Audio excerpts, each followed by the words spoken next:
The Battle of Narva, 1700, Sweden's daring victory against Russia in the Great Northern War.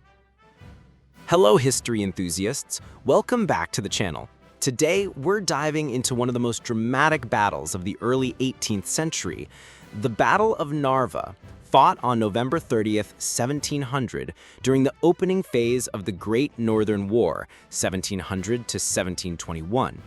This battle was not just a clash between two armies.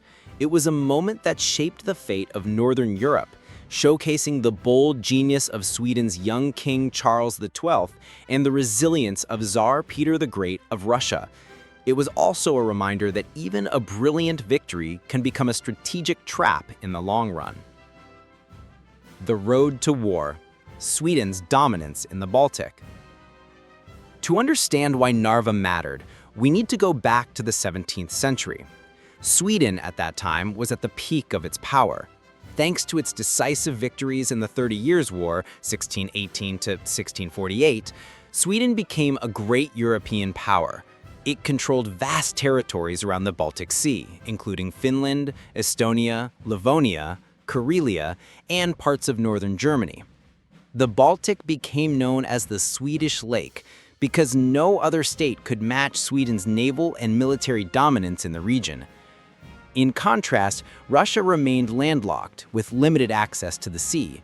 For Tsar Peter I, this was unacceptable.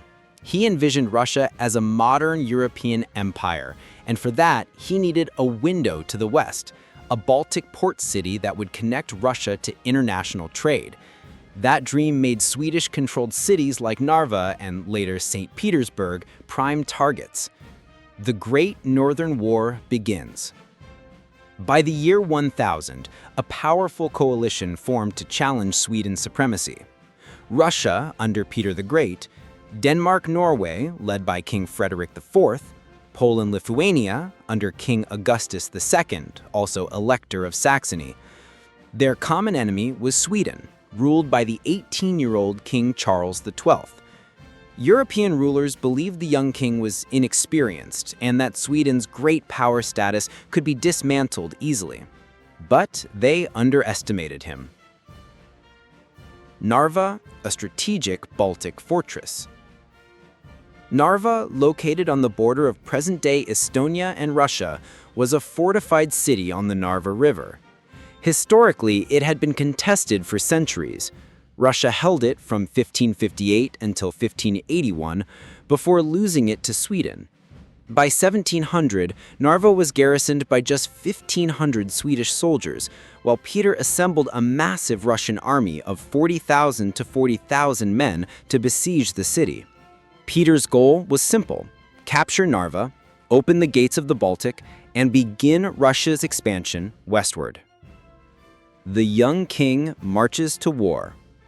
When Charles XII learned that Narva was under siege, he made a bold decision.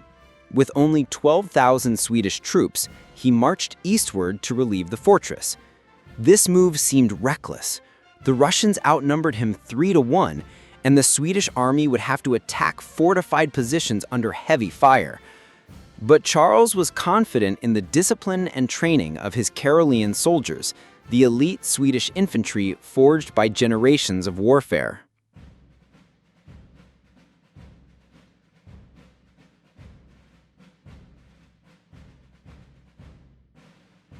The Battle of Narva, November 30th, 1700.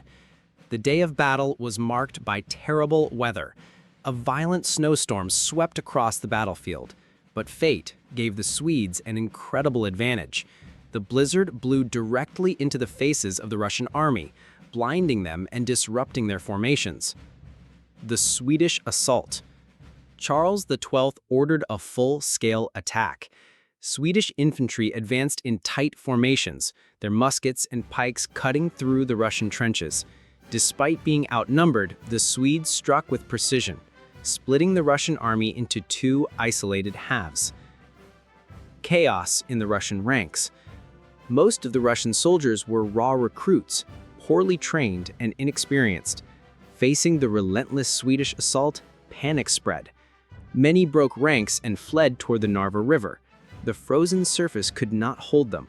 Hundreds plunged into the icy waters and drowned. Russian command failure. To make matters worse, Tsar Peter was not present at the battle. He had left days earlier to gather reinforcements and oversee supplies, leaving command to Charles Eugene de Croix, a foreign general in Russian service. De Croix struggled to maintain order, and soon the entire Russian army collapsed. A stunning Swedish victory. By evening, the battle was over. The result was staggering. Sweden, 12,000 troops, about 600 to 700 killed. Russia, 35,000 to 40,000 troops, over 8,000 killed, 12,000 captured, with thousands more scattered or drowned in the river. The Swedes captured vast amounts of Russian cannons, supplies, and weapons. It was one of the most lopsided victories in military history, the kind that instantly made headlines across Europe. The young Charles XII, previously dismissed as inexperienced, was now hailed as a military genius. The long-term impact. Yet Narva was not the end of the story. In fact, it was only the beginning of a much longer conflict. Sweden's overconfidence. Charles XII did not pursue Russia after Narva. Instead, he turned south to wage war against Poland and Saxony, believing Russia had been crippled permanently. This decision would prove fatal in the long run.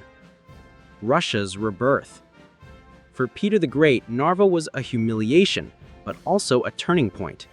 He realized that Russia's army was outdated and poorly trained. In response, he began a sweeping military reform, introducing Western training methods, building new fortresses, establishing weapons factories, and creating a modern navy. A Pyrrhic victory. Sweden's triumph at Narva gave them glory, but it delayed the inevitable. Less than a decade later, in the Battle of Poltava, 1709, Peter's reformed Russian army would crush Charles XII, turning the tide of the Great Northern War and ending Sweden's dominance in Europe. Historical analysis. The Battle of Narva is often remembered as a classic case of quality over quantity. The discipline, training, and leadership of the Swedish army outweighed the massive numerical advantage of the Russians. But it also serves as a lesson in strategy. Sometimes, winning too decisively can blind a leader to long-term risks. Charles XII's failure to finish Russia after Narva allowed Peter the Great the breathing space he needed to transform his nation into a superpower. What do you think? Should Charles XII have marched on Moscow right after Narva? Or was Peter's retreat and reform the most brilliant long-term strategy? Share your thoughts in the comments below.